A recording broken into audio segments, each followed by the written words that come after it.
Wizards of the Coast is at it again. They have created another insanely powerful mythic rare that is pretty much guaranteed to get banned. But on a fun note, they also designed a card that is very clearly a tribute to me. Magic. I am a wizard! History. I'm an old wizard! The magic historian. My bones hurt. Greetings!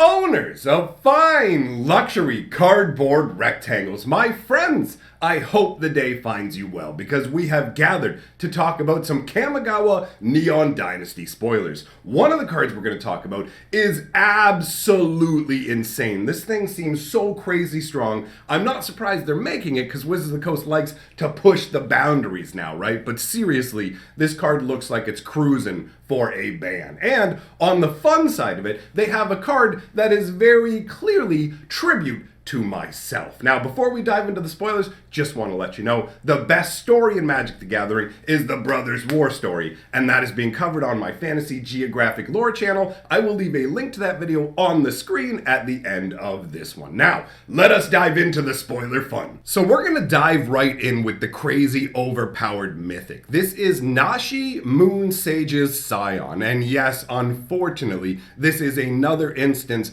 of a poor quality image, but not the worst we've seen. At least with this one, the whole card is legible. And this is a character we already know in the storyline. So this is a real card and very, very powerful. 2 black and 1 gets you a 3/2 legendary rat ninja with ninjutsu of 1 black and 3. Now that is a big ninjutsu cost, and there's a reason for that. This guy's ability is insanely strong. Whenever Nashi Moon Sage's Scion deals combat damage to a player, exile the top card of each player's library. Until end of turn, you may play one of those cards. If you cast a spell this way, pay life equal to the mana value rather than paying its mana cost. Now that last sentence is where this card enters into the realm of truly bonkers. One of the biggest things about Magic the Gathering used to balance everything is the casting cost concept. So as soon as you go, you can ignore the casting cost of cards. You enter into a realm where you can unbalance Magic. And Magic has become faster and faster and faster in terms of gameplay over time, right? So specifically for Standard,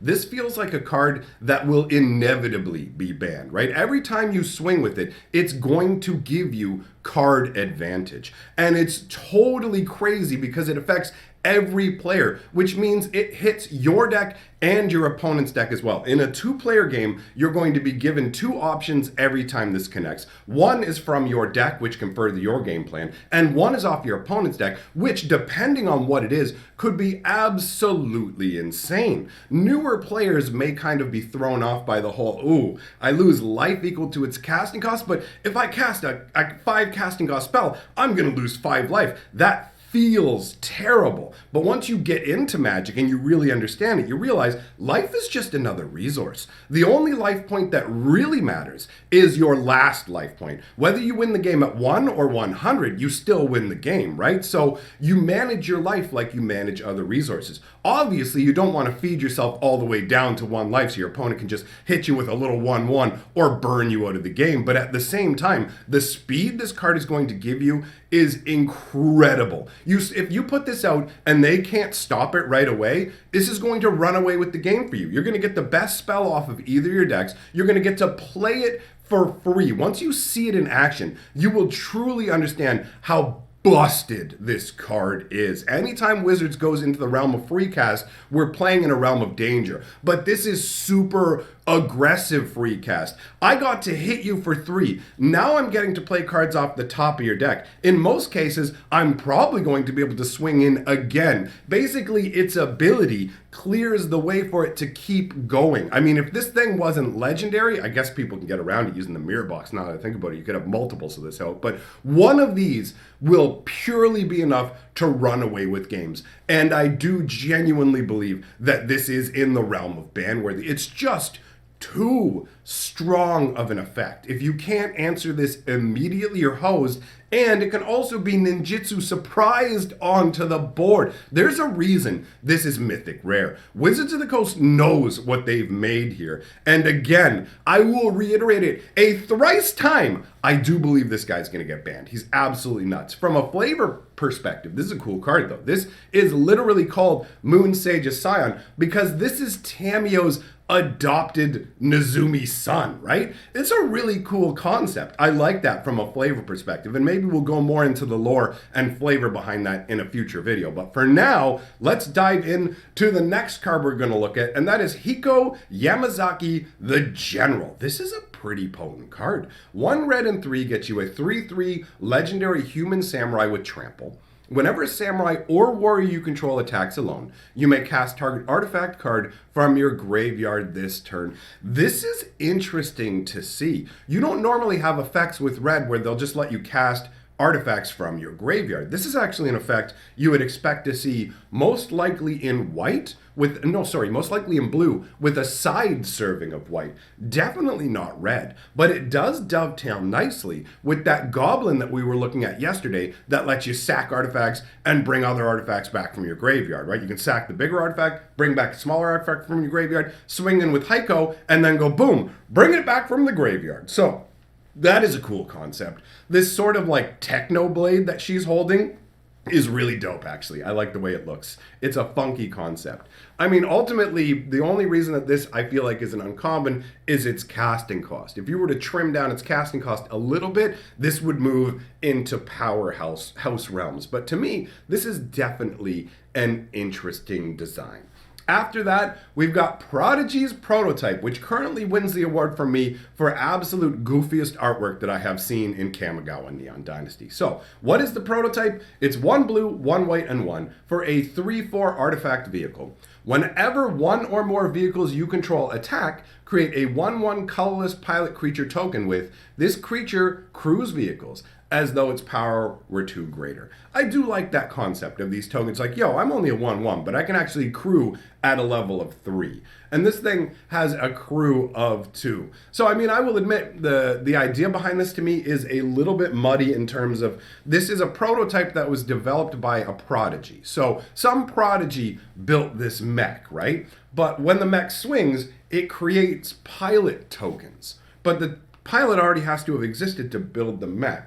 And by swinging with the mech, how does it generate a human being or whatever kind of, whatever this happens to be, a Vidalkin, a Moonfolk, whatever you want. How does this prototype generate people? Do you know what I mean? Like, it's weird when you try and break down the flavor of it. And the artwork, oh man, Buddy posing in front of his big goofy looking mech. Like, the mech looks goofy. And this guy's pose in front of it looks even goofier. So I'm sure there's some people who get hyped up about this, but this is the kind of stuff that I can totally put off to the side and just forget that it even exists. Because this to me is, it's too silly, boys. I don't know. I do like the fact that the artwork makes me laugh. Moving on, we're going to look at Moon Circuit Hacker. I'm going to hack you with magic. 1 blue and 1 for a 2/1 enchantment creature human ninja. That's a funky idea. I do like the overlap of ninjas and an enchantment creature, and somehow because they're an enchantment creature, they can kind of fuse with technology. That is sort of interesting. I mean, putting the word hacker into the title to me is a little, it is a little bit, I'm gonna summon up my hacker. It's also a ninja. It ninjutsu hacks, you know, like it's silly. So 1 blue and 1 gets you a 2/1 enchantment ninja with ninjutsu for 1 blue. Whenever it deals combat damage to a player, you may draw a card. If you do, discard a card, unless the hacker entered the battlefield this turn. So that's kind of cool, right? It's got the card draw effect that you get to benefit once full on from, once you like sneak it into play with ninjutsu. And from that point on, it's got the sort of draw and discard, look around through your deck style scenario instead of straight up card draw. I mean, it's nothing super exciting, but whatever. Moving on, we've got Sunblade Samurai. I love this artwork. It looks awesome.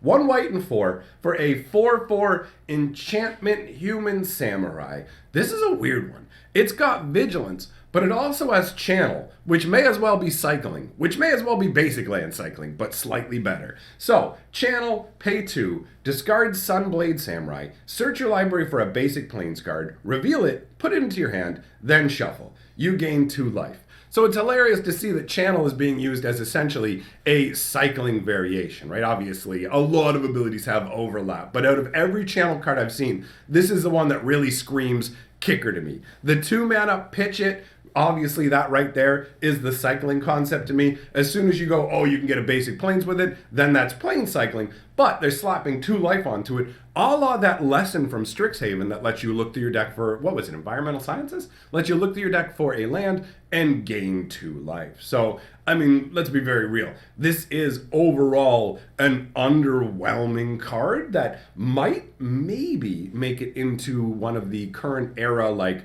life gain decks to maybe mana smooth and gain life at instant speed, sort of, and in almost an uncounterable way, right? Because channel isn't casting the spell. So the only way that they're going to be able to counter it is if they have an ability that counters activated abilities as opposed to actual like spells, right? So that makes it a little more resilient in terms of not being able to be stopped, but whatever, right? This is an okay card that will be used in drafts and probably will just sit in boxes forever after.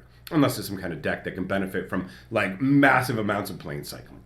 Then we've got Awakened Awareness. 2 blue and X gets you an enchantment that enchants an artifact or a creature.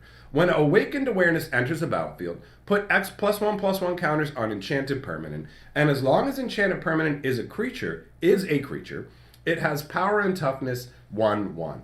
This is a really weird idea for a card, right? Like, this will literally let you crank up a vehicle if you want to. It won't animate the vehicle, but it will let you crank up the vehicle or any creature, but at a cost. If you choose to put this on a creature, then it's base power toughness 1/1, right? So there's multiple ways to look at this. First of all, it's astounding to me to see a blue card that is based on beefery. And by that I mean, you could literally have some stupid little 0/2, 0/3 crab or whatever out, and you could play this and put like 10 counters. I mean, you have to have the mana for it, right? But you could put 10 counters on it. And all of a sudden, you've got this gigantic beat stick crab. But that feels very green, right? This is blue kind of tiptoeing into green's part of the color pie. But the second part where it goes, okay, if you want to beef one of your creatures, there's a trade-off. It's going to turn your creature into a 1/1. So yes, you get all these pluses, but if you try and put it on a big creature or a creature like that has these special significance that you're trying to take advantage of in terms of like their numerics, all of a sudden this goes, no. Those are 1/1. You know, you can keep the abilities. You don't lose your abilities, but you no longer have that power and toughness. And what you can do as well, if you notice, this doesn't have to enchant your permanent. So you can actually just go 2 blue, play it on one of your opponent's creatures, and that creature is now a 1/1. So you can turn a Gigantosaurus into a 1/1. And I'm going to hate when people do that to me now that I realized. I'm going to have this happen to me and hate it. But I love the versatility of this card. This is a departure from normal blue design, but because it minimizes the creature, it kind of does give it that feeling. It doesn't feel like they've moved too far outside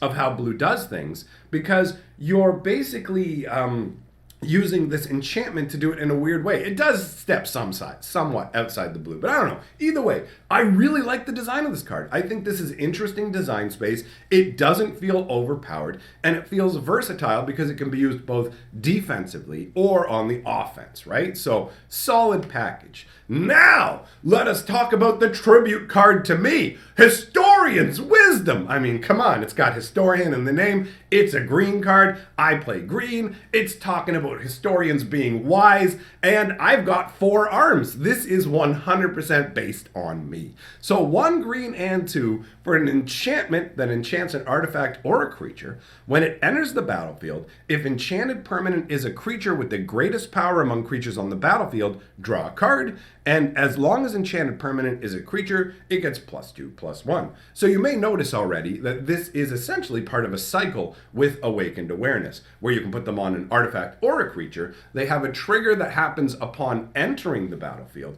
And if they're enchanting a creature, they also bestow an additional bonus. I will admit that this card isn't super powerful. I might try this out in my green tower for its card draw and beefery on my guys, but this one right here, unlike the Awakened Awareness we just looked at, is most likely going to be relegated to draft level garbage for its entire existence. However, I certainly do appreciate Wizards' subtle message that they are big fans of me. If you couldn't figure it out, not only is it Historian's Wisdom, and not only am I depicted in the artwork, but he's holding these fans to show that Wizards of the Coast are huge fans of me. Thank you, Wizards. I know you can't acknowledge me openly. I appreciate this nod. But I appreciate even more my patrons. Thanks for supporting my channel. Links on the screen to Kamigawa spoilers and the Urza's lore video. Go check it out. It is awesome. Thanks for coming by. See you next time.